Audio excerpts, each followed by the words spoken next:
டிக்யூ multiple லாங்குவேஜஸ்ல சக்சஸ்ஃபுல்லான movies, எக்கச்சக்கமான awards. உங்களால எப்படி முடியுது? ஸ்டோரிஸ். இங்க கதை தான் எல்லாமே. நம்ம மக்கள் கிட்ட சொல்றதுக்கும் கேட்கறதுக்கும் அவ்வளோ கதைகள் இருக்கு. அப்படி நான் கேட்ட கதைகள் தான் எனக்கு இவ்வளோ அவார்ட்ஸையும் வெற்றிகளையும் கொடுத்துருக்கு. இப்படி பல எமோஷன்ஸும் சந்தோஷமும் இன்ஸ்பிரேஷனும் கலந்த மனசுக்கு பிடிச்ச கதைகள் நம்ம மொழியில ஏராளமா இருக்கு. நம்ம மக்களோட மனசுக்கு பிடிச்ச கதைகளை எங்க கேட்கலாம்னு யோசிக்கிறீங்களா? அதுக்கு தான் I'm presenting to you Kuku FM app. இதுல லவ், கிரைம் ஹிஸ்டரின்னு 15+ ஜானர்ஸ்ல நம்ம கேட்காம போன மனசுக்கு பிடிச்ச 10,000+ கதைகள் தமிழ்லயே இருக்கு. குக்கு FM, மனதிற்கு பிடித்ததை கேளுங்கள். Download the app now. Welcome viewers. அது அக்டோபர் 7, 2019 புளோரிடா, USA. அங்க இருக்கிற ஃபார்ட் மையர்ஸ் அப்படின்னு அழைக்கப்படுற ஒரு சிட்டில ஸ்பா ஒன்று நடத்திட்டு வராங்க 36 வயதான மெலிசா மாண்டனஸ். நேரம் அன்னைக்கு காலையில 8:30 மணியிலிருந்து ஒரு 9 மணிக்குள்ள இருக்கும். அப்ப மெலிசா கோவமான முகத்தோட தன்னுடைய ஸ்பா இருக்கிற அதே ஸ்ட்ரீட்ல ஒரு ரோடு ஓரமா ரொம்பவே வேகமா நடந்து வராங்க. இத அந்த ரோடுக்கு பக்கத்துல பார்க் பண்ணியிருந்த ஒரு காருடைய சைடு மிரர் வழியா அந்த காருக்குள்ள உட்கார்ந்துட்டு இருந்த ஒரு நபர் பாக்குறாரு. இப்போ அந்த வழியா நடந்து வந்துட்டு இருந்த மெலிசா அந்த காருக்கு பக்கத்துல நெருங்கும் போது உள்ள இருந்த அந்த நபர் தன்னுடைய கைய காருக்கு வெளியே நீட்டி மெலிசாவை வழி மறிக்கிறாரு. அது மட்டும் இல்ல, அந்த நபர் மெலிசா கிட்ட ஏதோ பேச முயற்சி பண்றாரு. ஆனா பதிலுக்கு மெலிசா அந்த நபர் கிட்ட அவங்க இருந்த டென்ஷன்ல ரொம்பவே கத்தி கோவமா பேசிடுறாங்க. மெலிசாவுடைய இந்த செயல் அந்த நபருக்கு ரொம்பவே கோவத்தை வரவழைக்குது. இதனால அந்த நபர் காரை விட்டு கீழே இறங்கி மெலிசா கிட்ட ரொம்பவே மோசமா நடந்துக்க ஆரம்பிக்கிறான். தன்னுடைய கையால அவங்களுடைய கன்னத்துல பல முறை அரைஞ்சாவன் இப்ப அவங்களுடைய கழுத்தை அங்க வச்சு நெரிக்கவும் ஆரம்பிக்கிறான். இதனால மெலிசா வலி தாங்க முடியாம கத்தி யாரையாவது ஹெல்ப்புக்கு கூப்பிட முயற்சி பண்றாங்க. பட் அவங்களுடைய கழுத்தை அவன் ரொம்பவே இறுக்கமா பிடிச்சிருக்கிறதுனால அவங்களால அதை மீறி சத்தமா கத்த முடியல. என்னதான் அது பகல் வேலையா இருந்தாலும் கூட அப்போதைக்கு அந்த ரோட்ல ஆள் நடமாட்டம் கொஞ்சம் குறைவா தான் இருந்திருக்கு. இதனாலேயே அவனை தடுக்கிறதுக்கு யாருமே வரல. பட் அதிர்ஷ்டவசமா கொஞ்சம் தூரம் தள்ளி நடந்து போயிட்டு இருந்த சில பேர் இதை பார்த்து உடனடியா 911க்கு கால் பண்ணி இன்ஃபார்ம் பண்றாங்க. அப்படி அவன் தாக்குனதுல மெலிசாவுடைய முகத்துல பல இடங்கள்ல அப்படின்னு காயம் ஏற்பட ஆரம்பிக்குது. மெலிசாவுடைய மூக்கு உடைஞ்சு லிப்ஸ் கட் ஆகி ரத்தம் வடி ஆரம்பிக்குது. இப்ப அதே நேரத்துல அந்த நபர் மெலிசாவை புடிச்சு உள்ள இழுத்து காருக்குள்ள ஏத்த பாக்குறான். அப்ப அவங்களுக்குள்ள ஸ்ட்ரகிள் அதிகமாகவும் மெலிசாவுடைய ட்ரெஸ் கிழிய ஆரம்பிக்குது. இதே டைம்ல அவன் வந்திருந்த கார் சரியா பார்க் பண்ணாததால அப்படியே லைட்டா பின்னாடி மூவ் ஆக ஆரம்பிக்குது. இத பார்த்ததுமே அவன் காரை கண்ட்ரோல் பண்றதுக்காக மெலிசாவை கீழே தள்ளி விடுறான். அந்த ஒரு செகண்ட புத்திசாலித்தனமா யூஸ் பண்ண மெலிசா உடனடியா எந்திரிச்சு அங்க இருக்கிற ஒரு கடைக்குள்ள ஓட ஆரம்பிக்கிறாங்க. இப்ப மெலிசா தப்பிச்சு போனதால அந்த நபரும் கார் எடுத்துட்டு அங்கிருந்து வேகமா கிளம்புறான். அந்த ஒரு நொடி அவங்க கிட்ட இருந்து தப்பிச்ச மெலிசாவிற்கு அவங்க எவ்வளவு பெரிய ஆபத்தை கடந்து வந்திருக்காங்க அப்படிங்கிறது சுத்தமா தெரிஞ்சிருக்க வாய்ப்பில்லை. எங்க போயிட போறான், அட்டாக் கேஸ் தானே அப்படின்னு அவனை சாதாரணமா நினைச்சிட்டு இருந்த போலீஸ் ஆபீசர்ஸ்க்கும் அன்னைக்கு நைட்டே அவன் எவ்வளவு மோசமான ஒரு அரக்கன் அப்படிங்கிறது தெரிய வருது. ஆல்சோ அந்த ஒரு நாள் அவங்களுடைய கெரியர்லயே மறக்க முடியாத ஒரு நாளா அமையுது. அப்படி 2019 ஒரே நாள்ல வெவ்வேறு போலீஸ் ஸ்டேஷன் லிமிட்ல நடந்த ஒரு டிஃபரெண்டான சைக்கோ பத்தின கேஸ் தான் இது. நீங்க பார்த்துட்டு இருக்கிறது சரவணன் டிகோட்ஸ். நான் உங்கள் சரவணன். வாங்க இன்னைக்கு வீடியோக்குள்ள போலாம்.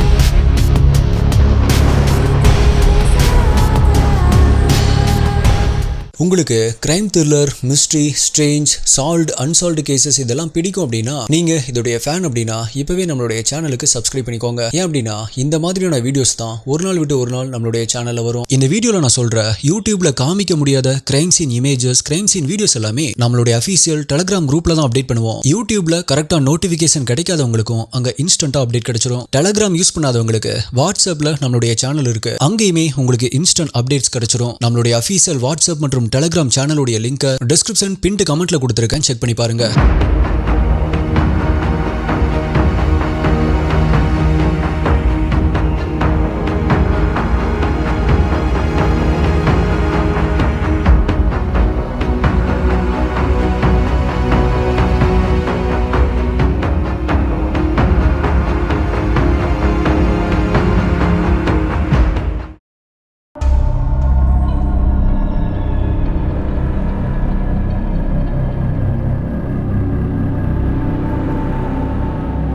இப்ப முதல் கட்ட விசாரணை பண்றதுக்காக மெலிசாவை விசாரிக்க போன போலீஸ் ஆபீசர்ஸ் அவங்க ட்ரீட்மெண்ட் எடுத்து முடிச்சு ரெஸ்ட்ல இருக்கிறத பாக்குறாங்க. இதனால மெலிசாவுடைய ஃப்ரெண்ட் எமி தான் போலீஸ் கிட்ட அங்க நடந்ததை பத்தி ஃபுல் ஸ்டேட்மெண்ட்டை கொடுக்கறாங்க. ஆக்சுவலா இந்த சம்பவம் நடக்கிற அதே சமயத்துல எமியும் அங்கதான் இருந்திருக்காங்க. எங்க அந்த அட்டாக்கர் தன்னை அட்டாக் பண்ணிருவானோ அப்படிங்கிற பயத்துல மத்த எல்லார் மாதிரியுமே எமியுமே 911க்கு கால் பண்ணபடி நின்னுட்டு இருந்திருக்காங்க. சோ அதனாலதான் எமி அங்க நடந்த எல்லா விஷயத்தையுமே போலீஸ் கிட்ட சொல்றாங்க. அந்த ஸ்டேட்மெண்ட்ல இருந்து இந்த கேஸ் சால்வ் பண்றதுக்கு தேவையான 2 முக்கியமான க்ளூஸும் கிடைக்குது. அதுல முதல் க்ளூவை பத்தி நான் வீடியோல போக சொல்றேன். அதுல 2வது க்ளூ அவன் ஓட்டிட்டு வந்த கார் ஒரு black colour Nissan Versa car அப்படிங்கிறது தான். காருடைய ரெஜிஸ்ட்ரேஷன் நம்பர் சரியா தெரியல அப்படின்னாலும் உடனடியா இந்த அட்டாக் பத்தியும் அதுல இன்வால்வ் ஆகி இருக்கிற இந்த காருடைய அப்பியரன்ஸ் பத்தின டீடைல்ஸையும் பக்கத்து சரௌண்டிங்ல இருக்கிற மத்த பேட்ரோல் ஆபீசர்ஸ் எல்லாத்தையுமே அலர்ட் பண்றாங்க.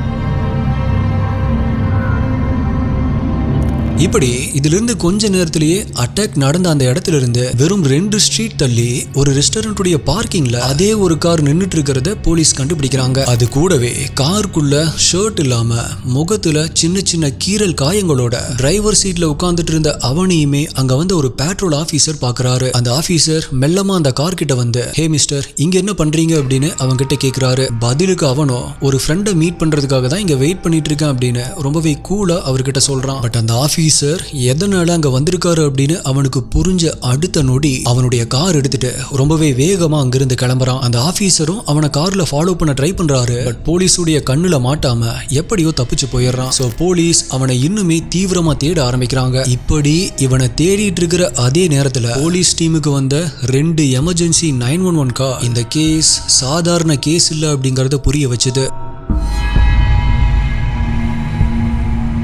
அப்படி போலீஸ்க்கு கால் பண்ண ஸ்காட் அப்படிங்கிற ஒரு நபர் ரொம்பவே பதட்டத்தோட கொஞ்ச நேரத்துக்கு முன்னாடி தான் தன்னுடைய ஃபியான்ஸான டயன் ஒர்க் பண்ற ஆபீஸ்ல இருந்து தனக்கு ஒரு கால் வந்ததாகவும் அதுல பேசினவங்க டயன் இன்னைக்கு வேலைக்கு வரல அப்படின்னு அவர்கிட்ட சொன்னதாகவும் ஆனா டயன் அன்னைக்கு காலையிலேயே வேலைக்கு போயிட்டாங்க அப்படின்னு சொல்றாரு. அதே போல அவங்களுடைய மொபைலுக்கு கால் பண்ணா ஸ்விட்ச் ஆஃப் அப்படின்னு வருது. சோ அவங்கள காணும் அப்படின்னு சொல்லி மிஸ்ஸிங் கம்ப்ளைண்ட்டை கொடுக்குறாரு. இப்ப உடனடியா கம்ப்ளைண்ட் எடுத்துக்கிட்ட போலீஸ் இதையுமே ஒரு பக்கம் விசாரிக்க ஆரம்பிக்கிறாங்க. அப்படி அந்த ஏரியாவில் இருக்கிற சிசிடிவி ஃபுட்டேஜஸ் செக் பண்ணும் பொழுது டயன் ஆபீஸுக்கு போற அந்த டைம்ல அவங்க ஒரு பிளாக் கலர் நிசான் கார்ல ஏறி போறத அவங்க பாக்குறாங்க. சோ இப்ப போலீஸுடைய ஒட்டுமொத்த கவனமும் அந்த ஒரு கார் மேல திரும்புது.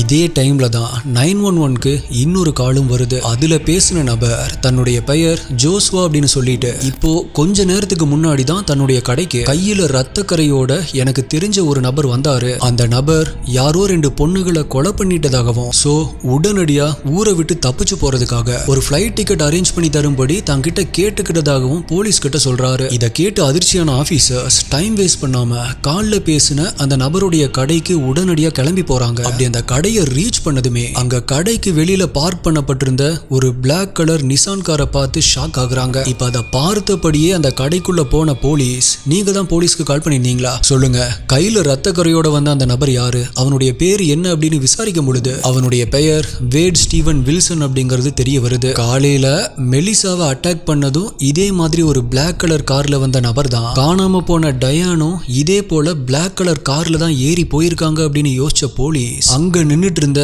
அதே மாதிரியான பிளாக் கலர் கார்ல இருந்து ஏதாவது எவிடன்ஸ் கிடைக்குது அப்படின்னு சர்ச் பண்ண ஆரம்பிக்கிறாங்க. அப்பதான் அந்த காருக்குள்ள இருக்கிற சீட்ல அங்கங்க பிளட் ஸ்டெயின்ஸ் இருக்கிறத கவனிக்கிறாங்க. மேலும் அந்த கடையில் இருந்த சிசிடிவி ஃபுட்டேஜ்ல இருந்து சஸ்பெக்ட் வேட் ஸ்டீவன் வில்சனுடைய முகம் தெரிய வந்ததுனால விசாரணை இப்ப அடுத்த கட்டத்துக்கு நகர ஆரம்பிக்குது. அண்ட் அங்க நின்னுட்டு இருந்த அந்த காருடைய நம்பர் பிளேட்டை வச்சு அந்த கார் அவனுடையதானா அப்படின்னு செக் பண்ணி பார்க்கும்போது அந்த கார் அதே ஊரை சேர்ந்த 35 வயதான கிறிஸ்டின் மெல்டன் அப்படிங்கிற ஒரு பெண்ணிற்கு சொந்தமானது அப்படிங்கறதையும் தெரிஞ்சுக்கிறாங்க. அப்பதான் போலீஸ்க்கு ஒரு சந்தேகம் வருது. வேட் ஸ்டீவன் 2 பொண்ணுகளை கொலை பண்ணதா ஜோஸ்வா கிட்ட சொல்லியிருப்பான் இல்லையா, அதுல ஒரு பொண்ணு காணாம போன டயன் அப்படின்னா அப்போ அவன் கொலை பண்ண 2வது பெண் இந்த காருடைய ஓனரா இருப்பாங்களோ அப்படிங்கிற சந்தேகத்துல போலீஸ் உடனடியா இப்ப அந்த கார் ஓனரான கிறிஸ்டினுடைய வீட்டுக்கு போறாங்க.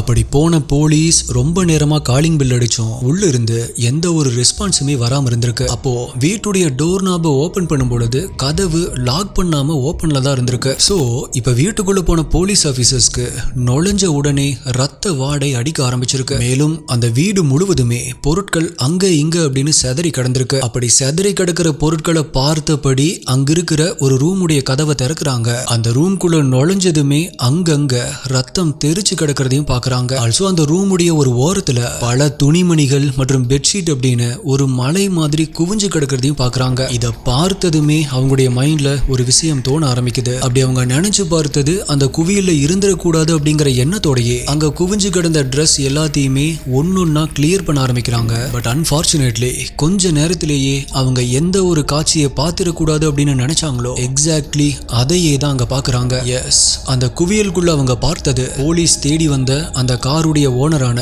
கிறிஸ்டினுடைய உயிரற்ற உடலை தான். இப்ப கிரைம் சீன் சீல் பண்ணப்பட்டு அவங்களுடைய உடலை ரெக்கவர் பண்ணி அட்டாப்சி பண்றதுக்காக ஹாஸ்பிட்டலுக்கு அனுப்பின போலீஸ் ஃபாரன்சிக் டீமை வர சொல்லி கிறிஸ்டினுடைய வீட்டை சுத்தி ஏதாவது எவிடன்சஸ் கிடைக்குதா அப்படின்னு சர்ச் பண்ண ஆரம்பிக்கிறாங்க. அப்ப அந்த வீட்டுக்குள்ள ஃபோர்ஸ்ட் என்ட்ரிக்கான எந்த ஒரு அடையாளமுமே இல்ல. அது மட்டும் இல்ல, வீடு முழுவதுமே தேடியுமே கிறிஸ்டினுடைய மொபைல் போன் அங்க எங்கேயுமே கிடைக்கல. ஆனா கிரைம் சீன்ல இருந்து பிளட் ஸ்டெயினோட இருக்கிற ஒரு இரும்பு ராட் ஒண்ணு கிடைக்குது. இப்ப கிறிஸ்டின் கொலை செய்யப்பட்ட இந்த விஷயத்தை போலீஸ் அவங்களுடைய ஃபேமிலி மெம்பர்ஸ்க்கு இன்ஃபார்ம் பண்றாங்க. ஆல்சோ இந்த விஷயத்தை தெரிஞ்சுக்கிட்ட கிறிஸ்டினுடைய ஹை ஸ்கூல் ஃப்ரெண்டான ஸ்டெஃப்னி அப்படிங்கிறவங்க உடனடியா அங்க கிளம்பி வராங்க. சின்ன வயசுல இருந்தே தான் கூட இருந்த ஒரு ஃப்ரெண்ட் இப்ப உயிரோட இல்ல அப்படிங்கறது தெரிஞ்சதுமே ரொம்பவே வருத்தப்பட்டு அழுக ஆரம்பிக்கிறாங்க. மேலும் போலீஸ் அவங்க கிட்ட விசாரிக்கும் பொழுதுதான் ஸ்டெஃப்னி அன்னைக்கு காலையில 6 மணி வரைக்குமே இந்த வீட்ல கிறிஸ்டின் கூட தான் இருந்திருக்காங்க அப்படிங்கறத தெரிஞ்சுக்கிறாங்க.